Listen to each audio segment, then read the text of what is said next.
Hit the Good button. morning and happy Friday, everybody. It is February 23rd, and February's almost over with. Like we just ended Q4. We flew through January and February. I think it went by so quickly. Today, look at my hair is like sticking out. I know. I thought I was put together when I left the house and then I got here. And I'm like, holy smokes, what That's the worst happened? part about when you see yourself on camera. You're like, my hair, my wrinkles. Okay, let's get serious. So today we are talking about merchant fulfilling in 2024 and what does that look like? And some of these things are going to be a mystery with all of Amazon's programs and things that they are throwing out. We talked last week, and I want to touch upon it again this week because I found a new good link and page for the program SIP, ships and own, your own packaging, product packaging. I think a lot of us could qualify for that, and that can be a way to help us save fees against the fee hikes that we're getting.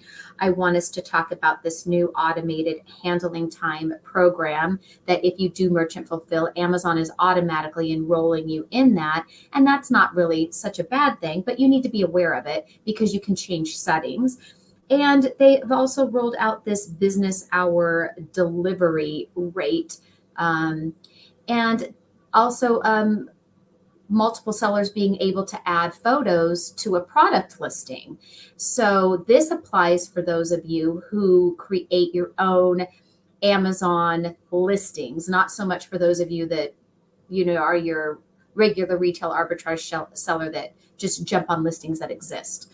But for those of you who create your own listings, it's imperative that you are made aware of this new multiple seller being able to upload photos, and this if you haven't uploaded all the correct photos that should be there. So that can open you up to people doing things on your listing that maybe you don't want done. All right. With that, I good morning, Lucy. Good morning. I think I got all the pictures from all the things in here. I got five photos from the emails so that we can dive in, but I do not have links, Tina. So if you have links, I do have a couple of links. I had opened most of them on my other computer, so I do want to, I found them here. So this, if we want to share originally this link here, I'm going to put it in our private chat. This is for the SIP program, Ships in Product Packaging. We talked about it last week, but I was able to find this great link. Yes, that really breaks it down. Now, if you were to go into your Amazon seller account and search in this SIP, SIPP is the acronym for it, you can see if you want to self-enroll any of your own products into this. So Amazon is going to give you a fee reduction. This can be helpful because, as all of you should be aware by now, Amazon is rolling out a lot of new fees, specifically with how we ship our inventory into Amazon. Many of you have already noticed on your shipment page that Amazon is allowing you to create many various ways of shipping. And this is supposed to reduce fees that they're charging you, yet it increases fees due to the multiple shipping labels you purchase. Or you end up paying for them to replace your inventory at their various warehouses. And what those fees are going to be per item, I don't know. all right. Can I share this link with the viewers? Yes. Okay. I think I can. Yeah. Okay. Good morning. I can. Good morning, Jim. Good morning, April. Good morning, Millennial Mom and Heather and Nate. This is 0.375 on the height because it's minimum 6. I'm doing 6. So yeah, and this is their minimum. Like, see, last week we were confused thinking it couldn't be bigger than this. This is the minimum packaging requirement. But 0.375 is slightly less than a half an inch, but slightly more than a quarter inch. Yes. So about that big. I Because don't they know. need the package to be big enough for it to have the standard 6x4 shipping label fit on it. I'm thinking the thickness, and where I'm going with this is like shirts, scarves, things that they suck down that are like super flat. Because Yep. I've gotten things that are like a sheet of paper, t-shirt that's been, and it's definitely not 0.375. Yeah. Interesting. All right, what else is There's 9? a few photo examples down below as you scroll down of, yes, This like, one? uh-huh. And Okay. they're showing, what is accepted, what's not accepted. They show the type of bags that they can be in. See, they have what they call their flexible package material. And so they give you the requirements in that section of talking about your shirt, for the example. Okay, so greater than 2 inches Mm-hmm. and not super loose. And so I'm thinking, because I didn't read this in detail, but I'm thinking how we would send it to our customer in our white poly mailer bags. I'm thinking we can send it to Amazon in those bags with the FNSKU on the outside of the white bag. That's what I'm thinking, but I have not read this in detail. I honestly just found this link last night, and I hadn't had time to read through the whole thing, but I realized what a great explanation this was for us as sellers. Rigid and padded are exempt from the slack field. I think this is okay. Let's see here. Package must be sealed with contents fully enclosed. All open edges must be sealed. The seal must be able to withstand pressure and impact likely to occur under normal sorting and distribution conditions. Sealing options include heat sealing, tape, adhesive. For resealable closures, the zippers, a security seal that provides tamper evidence when broken is recommended, not required, recommended. The package must not contain any protrusions like clothes hangers and clasps and stuff. So this is more for the clear bags. This is not for Okay. white bags. You have to still have it clear, I'm pretty sure. I'm sure it's in here somewhere. And so does that mean, what I'm curious, some of the people in our group who have shopped, I mean, not on the seller side, but as us as shoppers on Amazon, have shared pictures of like, look, I bought these socks and Amazon slapped the label on the clear bag and sent it to me this way. I wonder if this is what they intend to do. Yes. It cuts down because from their standpoint, if they can cut down by whatever, 20%, 30% of taking that bag of item and sticking it in another bag, yes, they save on that labor and they save on the bag. That's right. And it just goes to them. However, that being said, like, I don't mind if I get a pair of pants or a t-shirt, but there's some items I don't want to receive and have everybody know what I'm getting, So, and that would be if it's a high-end item that Porch Pirates would want to take, and or if it's something that is maybe more intimate. Or if it's like your hemorrhoid cream. Some people would be embarrassed about that, Yeah. Where was it that we were talking about lube, and you can actually buy not gallons, but 55-gallon drums of lube on Amazon? I don't remember how we got on that, but that is something that I now know, that if you need a drum full of lube, you can purchase that on Amazon. I know there's some scenarios and veterinarian things Slip and slides, a lot of that was a learning day. Okay, objective fail, customer focused. I don't know. You can go read all this junk. Yeah, but I think that this is good for all of us to know and jump on this bandwagon early to help balance out some of the fee hikes that we're getting if your product does apply. For instance, you might sell, I think I used this example last week, a coffee cup. So if I were selling a coffee cup or a breakable like that, a measuring cup, something of that nature that's glass, I already bubble wrap it and put it in a cardboard box and put my FNSKU on the outside of that brown cardboard box, and I send it into Amazon in this way. I don't the way I send it in is already ship ready because I don't trust Amazon with the breakables. So if Amazon were to take that box in the way I shipped it to them and put a shipping label on it and send it to the customer, I am still confident it's going to arrive unbroken, because when I merchant fulfill it, that's exactly how I send it to the client. So I think that an item like that would qualify. So I do think it's worth everybody's effort to look into this and try to auto enroll your products. There is an auto enrollment page on Amazon for this that we shared last week. But But how much do you save?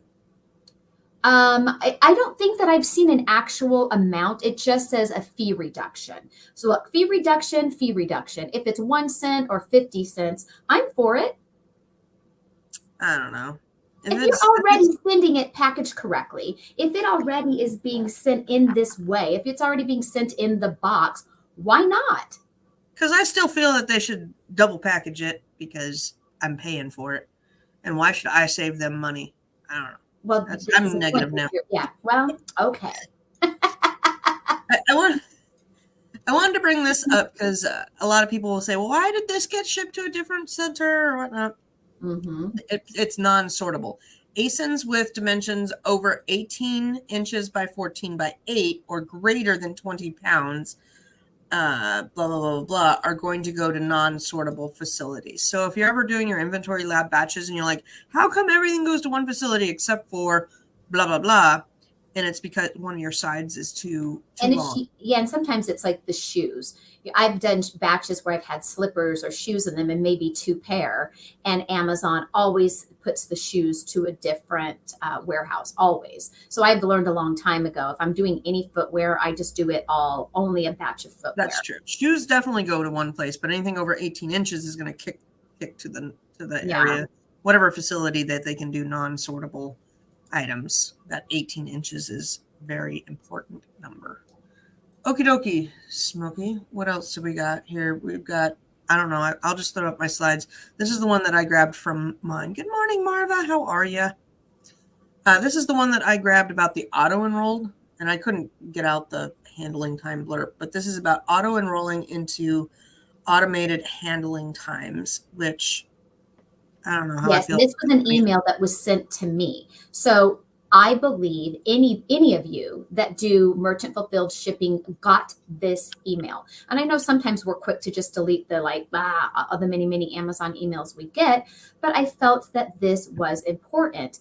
I did read through this morning, and it does say down here towards the little sentence before the last little paragraph sentence, it says, for the first 90 days after this change, your late shipment rate will not be impacted if you have a late shipment, because automated handling time set at a faster handling time than your original configuration. I clicked the link on this, and you have an option of same day or next day delivery on this page, and you can turn on or turn off being enrolled in this on your own. So if you type into Amazon the automated handling time or the AHT symbol, you should find a link and take you to that page very easily, and it will show you what your automated handling time already is. Mine is great. My items arrive much faster than they are expected to. I always send my items the next day. So if I had orders yesterday, they are being sent the very next morning. I don't delay at all. I always send out the very next day. So if you do too, you're going to be fine. And it's a new dashboard, and it's called Fulfillment Insight Dashboard. So you could also type that in as well, and it will tell you your promise gap, your promise delivery time, and your actual delivery time. You can, like I said, change yours to be same day delivery. There's a little bubble icon, or you can choose next day, right there, Lucy, which is exactly what I have is 1 day. And then down below, you can also change your order handling capacity. So you can tell Amazon, don't give me any more than 100 orders per day, because that's all I can keep up with. So it depends on how high volume of a merchant fulfilled seller you are. And there's that toggle up there, see where it says not active. So you can toggle that on and off. So you can participate or not participate in it on your own. You shouldn't have to open a case. So I work in a couple accounts, and one of my clients does not want to be in here because it ships. His merchant fulfilled order ships from the manufacturer. So the manufacturer has to go and make the order and then get it ready and then ship it. And that lead time is sometimes a little bit longer because they have more holidays and different hours than what Amazon sometimes lines up. And he got screwed during Thanksgiving because the plant was closed on Friday and Amazon didn't consider Friday. And he got a whole bunch of late shipments that really screwed him up. And he was really upset because they had taken the 2-day handling time away and put it to the 1 day. But you can go into each of your items and do a 2-day handling time within each ASIN. I'm just letting everybody know in case if you have this scenario. Well, he had, I think it was 600 or 700 to do, and I wound up getting them all changed with a flat file. So if you have, like, I didn't want to click on 800 things and adjust each one manually. So you can do a flat file if you need to mass bulk, go back to a 2-day handling time within each ASIN's page. A little irritating. And then on the flip side, my stuff, like Tina, I ship out pretty darn quick. And so I think I will enroll in the automated handling time because I will then get the buy box rotation more because I do, you know. You do? I do. Still do a lot of things that I would want to have the buy box in. Although I would say most of my items are now bundles, so the only competition is Tina. So I just got to beat Tina for buy box stuff. We could try it where one of us is in it and one of us is not on one of our shared things and see if it affects buy box rotation. And then one of the last big changes, and that's the little purple screenshot I sent you, is Amazon. Hold on, sorry. What was the other thing you told me to go to? You said something around new dashboard. I wanted to look that up real quick. What was the dashboard?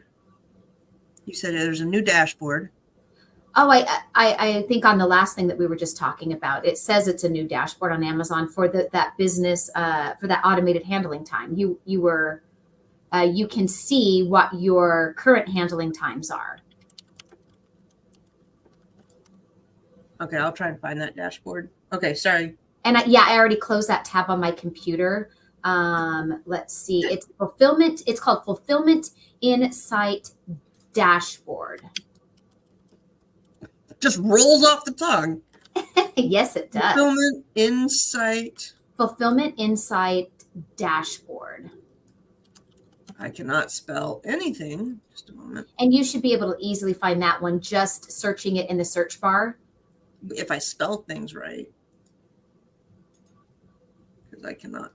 And yes, everybody can look at their Fulfillment Insight dashboards, and it just tells you your history of where your own account stands. And that gives you a good indication of if you want to be enrolled or unenrolled in that program. Yours should be excellent because we ship out next day. Yeah, it's just the, if you're looking, this is the same dashboard. If I'm correct, it's the same dashboard if you go to inventory and then under fulfillment by Amazon, click dashboard. That's the same. It brought me to the same thing, unless if I'm looking at something. And it just allows you to see your account health. You know, when a customer orders something, and Amazon always tells them their expected delivery date, and maybe you shipped yours out 2 days later and they didn't get it on time, it's going to affect your rate. But I'm not sure I'm on the right. I don't think I'm on the right thing. Well, just type into the search engine, the Amazon's search bar, Fulfillment Insight Dashboard, and you will find it. Okay, so the first one I get is the one dashboard. Oh, I see. It was under more results. I got to click again. I love how they make you click several times to find the exact dashboard that you want. Christ, yeah. Okay, I think I might be able to share this page. Trying to see if there's anything proprietary or important. Okay. So buyers receive packages on average 5.9 days before the promised delivery date. Promised delivery date 13 days out. Actual delivery date 7.6. I have no idea where they're getting these. Yeah. So your promised delivery date was, the 13 days is what they're saying. And you've delivered it, 7 days or 5.9 days earlier than is promised on average.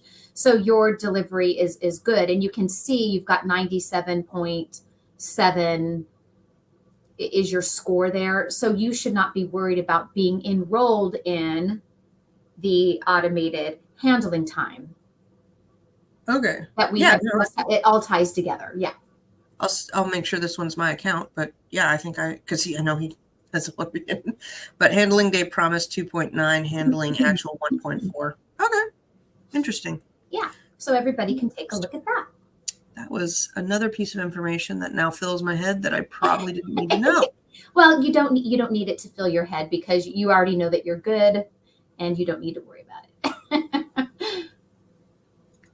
All right, you wanted the purple slide. Yes, because this is something that I also received a notice about that is going to apply to, again, all of us sellers. And Amazon knew the acronym everything, the BHDR, which is business hour delivery rate.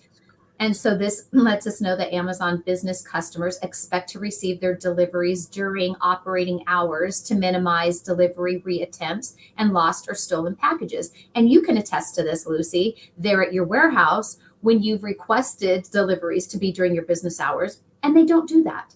They deliver it when you're not there. I have honestly started shuttling certain things back to my house. One of them is Walmart.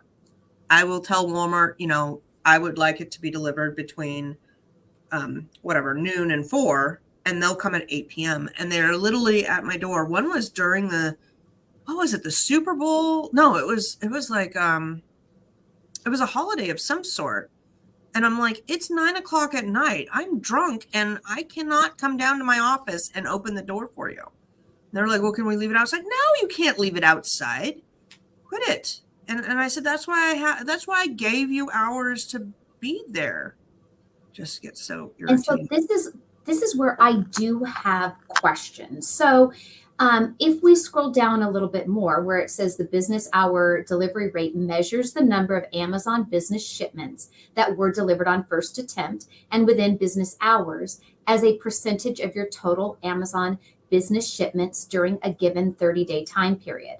This metric is only applicable to seller fulfilled orders that are sent to Amazon Business and Business Prime customers with commercial addresses. What I want to know is if they are a business customer, which we know they are because it always says business customer on our merchant fulfilled order, and I print out the label as we do through Amazon and I mail it at my post office, how can I control when the postal carrier leaves it at their business? What if the postal carrier leaves it after business hours?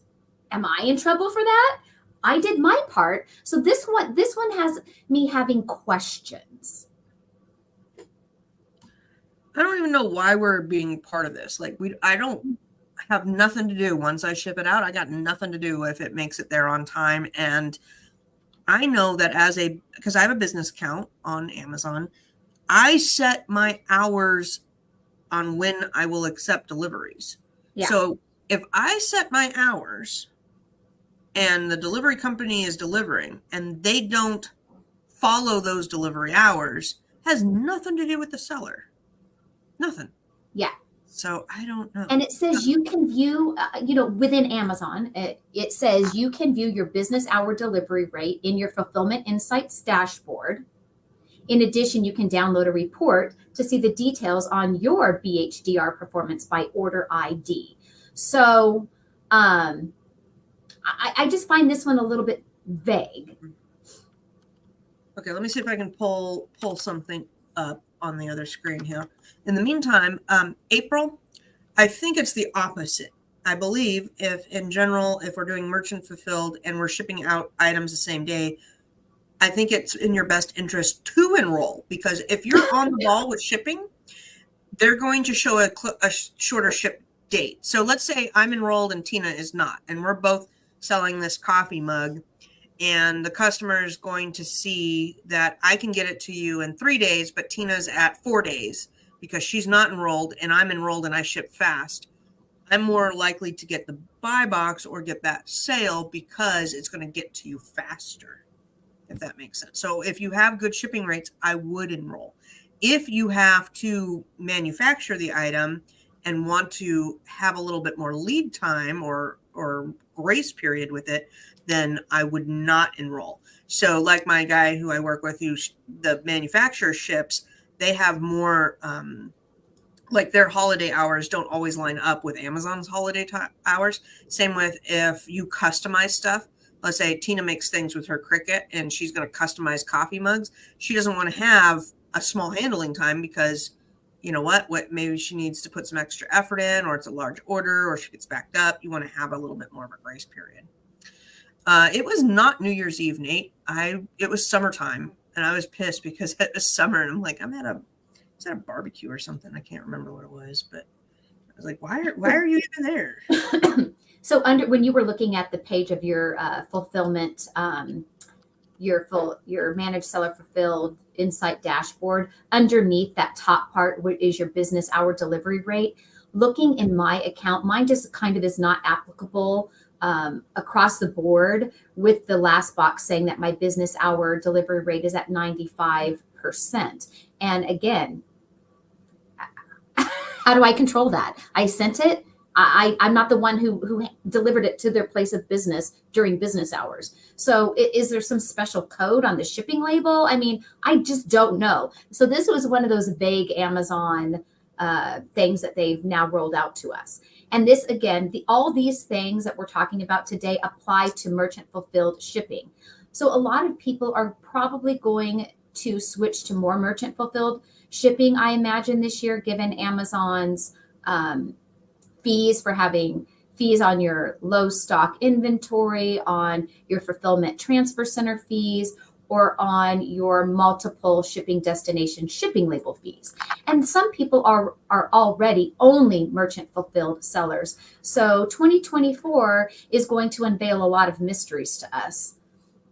If I scroll down, I've got 95% there, and then recommendations is they're saying to switch to same day, set ASIN specific, set order handling capacity, which I already have, use shipping automated, handling time. So I don't know, but a lot of the things that they do are precursors to other stuff coming down the road. And what I think they're trying to do, and it's what I would do if I had a big old shipping business, is if I can get more sellers enrolled in Seller Fulfilled Prime and get the sellers to ship directly to the customers with good matrix, I cut out all of the work that the Amazon warehouse has to do. Because right now the warehouses are not as profitable as they want. They're making more money off of advertising. That's why advertising is hugely pushed right now, and A+ content and all of that is being hugely pushed. If they could get the same amount of service to their customers, but put all that work on the third-party sellers, they're giving us incentives. You can save whatever 10%.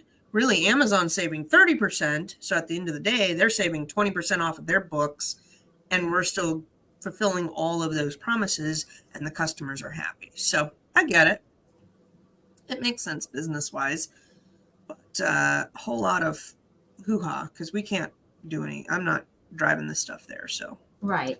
And then the last link I shared with you in our private chat is discussing the images on product listings. This is an Amazon Seller Central forums. It's actually a link in our private chat.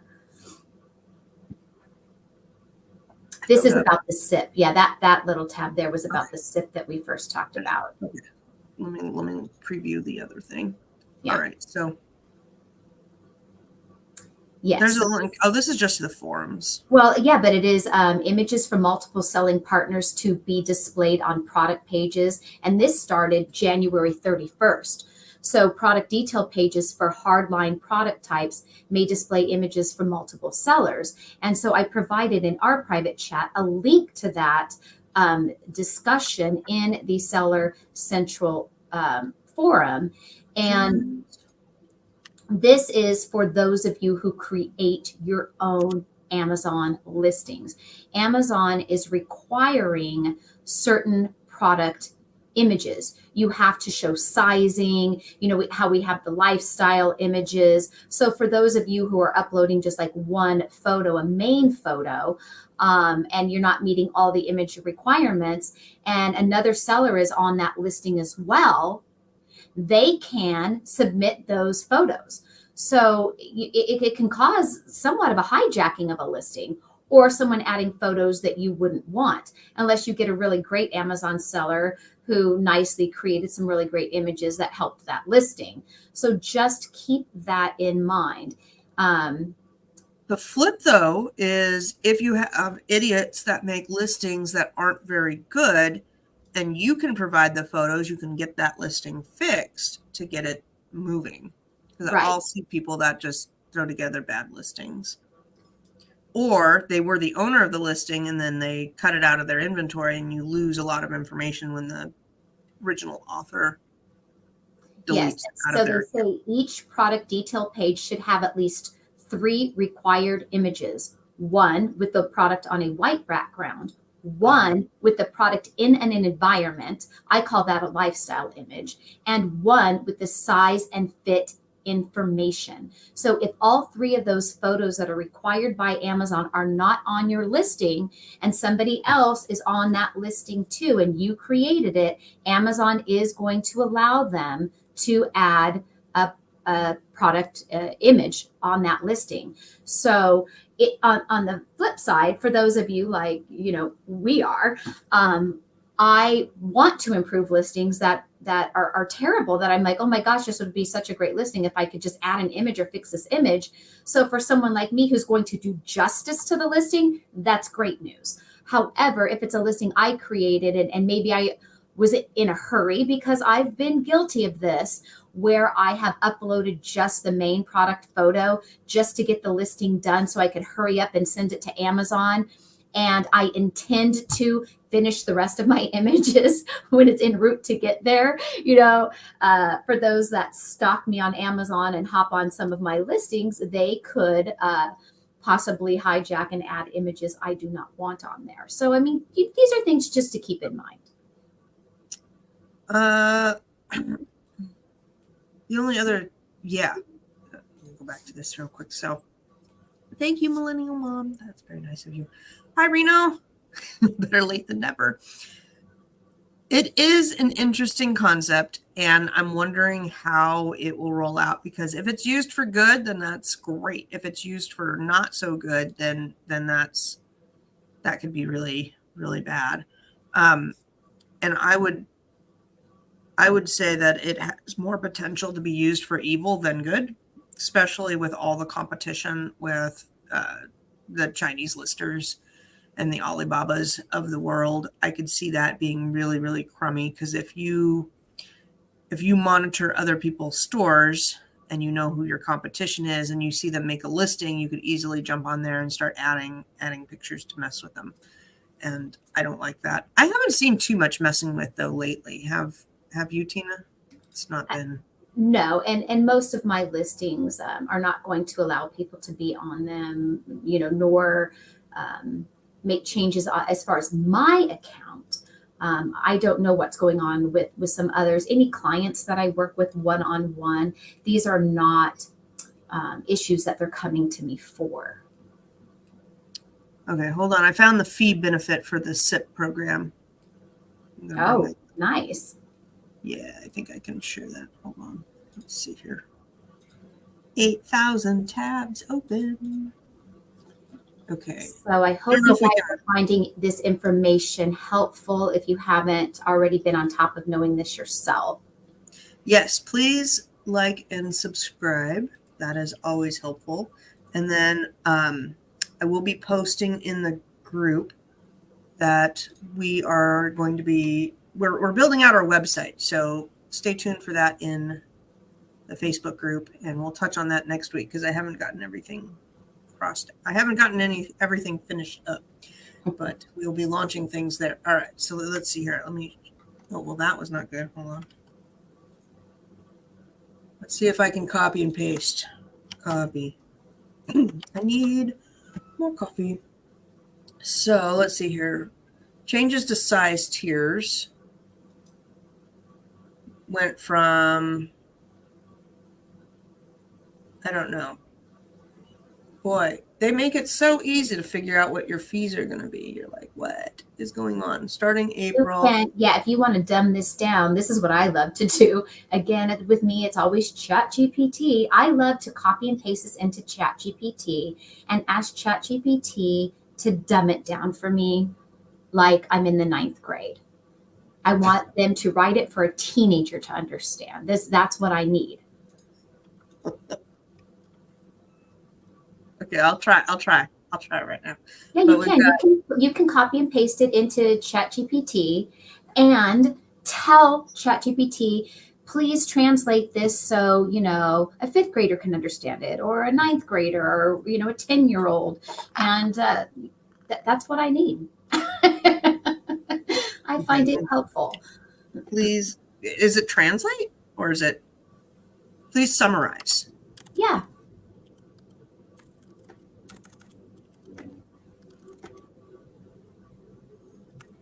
And again, I got to spell right. I can't spell this morning. Please summarize this. I'm just going to say, please summarize this and see what it says. Let's see if it's had its coffee. Oh, but it's going to summarize it to you for an adult then. Okay, please summarize this for a 5th grader or 9-year-old? What am I supposed to say? Well, that's pretty dumb. Maybe I wouldn't want to say dumb, but pretty elementary. I would say for a teenager. For a teenager? Yeah. Okay. Millennial Mom says, should we be deleting out of stock inventory because of all these new fees of low stock? I don't know. When I looked into the low stock, it was more if you continuously run out of stock of things, not for things that like replens didn't really make sense. But I can't remember. Yeah, like for instance, I have an item that I get from a supplier, and let's say I sell normally 80 units a month of it. And so Amazon is expecting to keep that sales volume. And now I only have 20 in stock and none coming in because my suppliers run out. I'm waiting to get it from my supplier, but they don't expect to have it till the end of March. And Amazon wants you to send in more inventory. My understanding is if you're normally selling 80 units a month, I only have 20 in stock and no more on its way in. I'm going to be assessed that added low inventory fee to that item, and I believe when it sells. That's my understanding of it. It was very confusing. Mm-hmm. But that's how I translated it. Now, I did not ask ChatGPT to dumb that down for me. Maybe I should have, but reading it as it was written, that's the way I translated it. So the non-5th grader option, the only line worth noting was that the fulfillment fee for product size weighing 2 ounces or less goes from $3.22 to $3.06, which is what, 15 cents, 16 cents of a reduction in fees. So we're talking less than a quarter reduction in fees here, people, less than a quarter. And then this is what ChatGPT spat back out me, which was a whole lot of nothing. You just don't know how to talk to it. That's all. I am working on that, Tina. I have loved, like for the we're going to be putting out some videos that are singularly walking you through steps. So if you don't want to be part of the big bundle group, you can piecemeal which videos you need for your account. And I took my description and I said, fix up this description, and it spit me out. And I'm like, oh, that actually is much better because I'm a very analytical writer. I don't do a lot of writing that is supposed to be marketing type of writing. So I was liking that. I never did marketing classes in school. I did either analytical or descriptive writing. some days in the same time period, which is hard to change your mindset on that. All right. Any other questions? What else? Did we got anything else today? I know you had to leave. That was all I had. I only need to leave 5 minutes early today because I am taking a class. So I have hired someone to help me, and my class begins at 9 o'clock. So I will be hopping off like 5 minutes early. Perfect. So I can have my tabs open and be ready. But what we've talked about so far today was all the things I personally dove into and wanted to share this weekend. All right, and the other slides were all just on SIP, so I think we already covered all of that. Yeah. Perfect. Excellent. What else? Hold on. There was one that one of my guys sent me this morning. Let's see here. I think I can share this one as well. I gotta snip it though real quick. Let's see here. I thought this might be good, but I haven't fully read it, so he asked me to figure this out this morning. I'm like, I'll do it when I get into work. Let's see, go back to Tina, add to stage. Our goal is to help you identify inventory that's in excess. So following the link, I've gotten these. Okay. So being on top of excess inventory. Yeah, they're just really hounding in. They want you to send in not too much, but not too little. We're gonna charge you a fee if you send in too little. We're gonna charge you more if you send in too much. And their estimations have been utterly redonkulous. They wanted me to send in on February 14th like 200 more of my Valentine's Day bundle, and I'm like, what the heck? So I do his reordering every week, and so I deal with that dashboard all the time. And there is a lot of like, what the heck are you doing, Amazon? Yeah, bad suggestions. Why would you send in 200 Valentine bundles after Valentine's is over with? Oh yeah. It doesn't recognize seasonal versus evergreen. Definitely. No, it doesn't do that. And then the minimums on things are really wonka-do too, because I look at the sales history, right, to see what is being sold. And we'll say we sold 3 of something this last month. And it will be like the minimum on hand should be 2. And I'm going, but we sold 3. Like if I sold 3, then I kind of want to have my minimum be 3. And then other ones, it will be like we sold 3 last month. Minimum should be 18. Why would I keep 18 in stock if we sold 3? I'm only selling 3. Yeah, I don't get the algorithm at all. And that is the inventory management dashboard where you can sort by excess. It also doesn't take into account like new items or no sales history. It's just the suggestions are sort of almost there, but not quite. I'm also having a weird problem where the inventory is being counted across multiple SKUs. So I think it's a glitch in the system. And then all of his listings are very old. So there's just a lot of maintenance that goes on with it. Which, speaking of which, I probably have to call customer service about it today. And I really don't want to call Amazon. I will try and figure it out. It's that whole SKU data thing. They say that my parent and child relationship is not good. I'm like, that just makes me giggle in itself. What are the parents doing with the children? I don't know. They're kicking them out. Kicking them off. Kicking them out. They've turned 18. This listing has been here a long time, and they need to be on their own.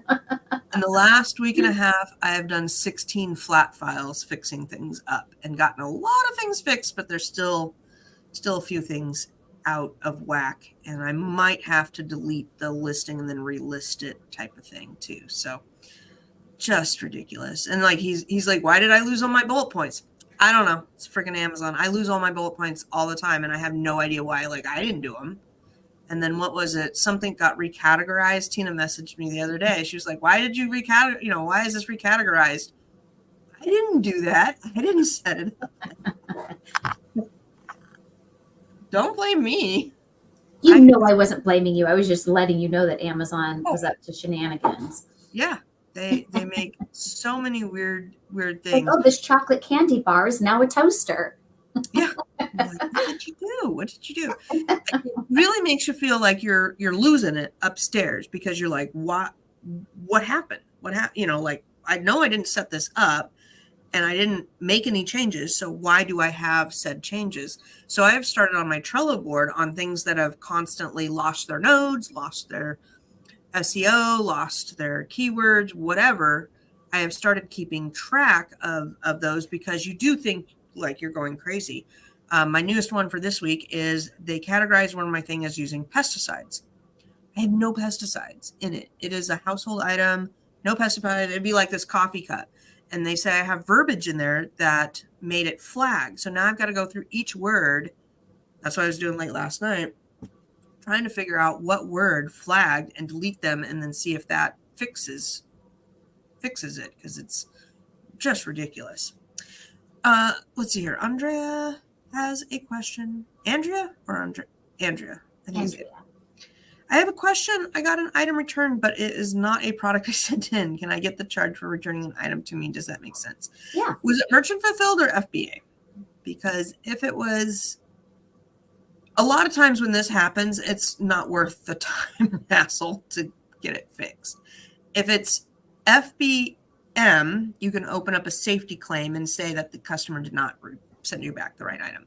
If it's FBA, you can try, but they typically don't do anything. Well, I don't know. What do you think? Do you win those?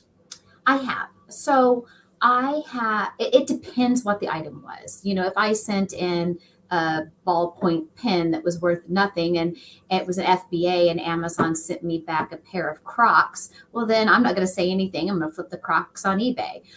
So it really just depends. You choose your battles.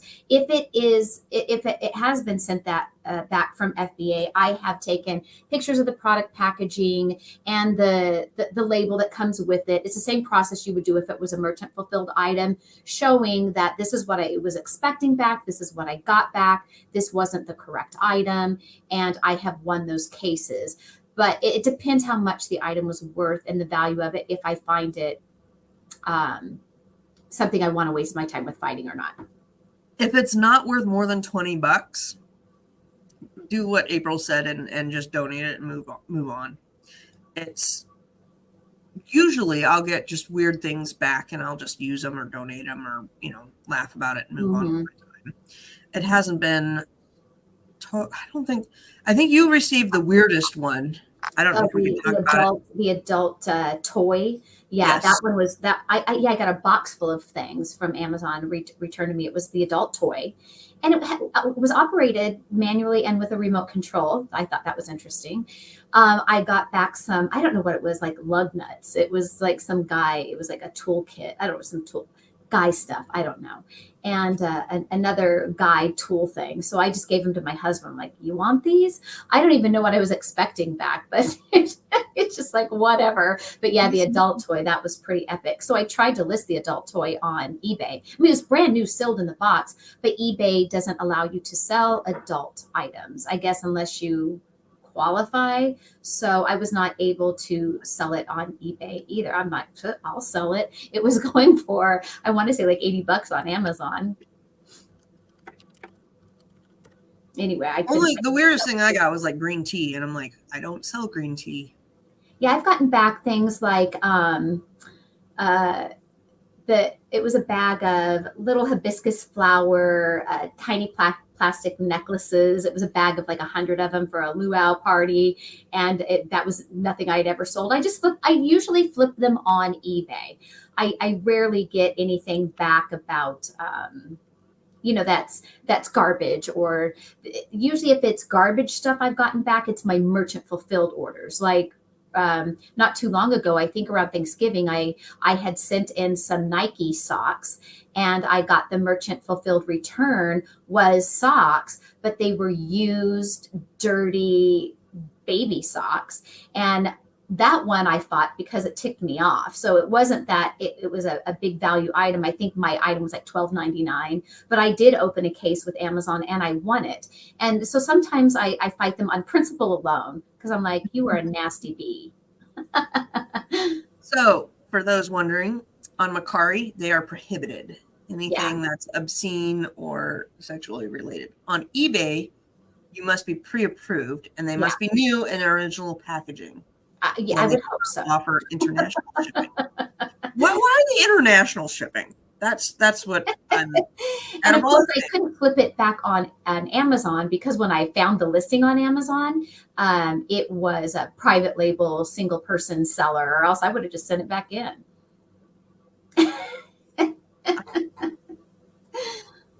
You don't have to share what you did with it with everybody. Look, I offered it to you at ASD that show. I'm like, you want it? And you're like, how could I take this home and explain to my husband that Tina gave this to me? He would laugh. He would laugh. I once got a box of adhesive removal. It's great when you get stuff back that you That's a good one. is useful. Yeah, it's like, hey, I'll take that. Excellent. Oh, all right. What are you doing today? You're going to class. Yeah, I'm taking my class right after this, and as you guys know, it's Finance Friday, and funny enough, the class I'm taking is on using my bookkeeping software and learning to manage my Amazon finances myself, because I've been wanting to do that for the last few years. It doesn't mean I'm against using a bookkeeper. I just want to be empowered to do all the things, run the reports myself. I think it's really going to benefit me. So I'm learning to navigate my finance software that my bookkeeper has always ran for me. And learning about, tax incentives and things like this. So that's what I'm doing after this.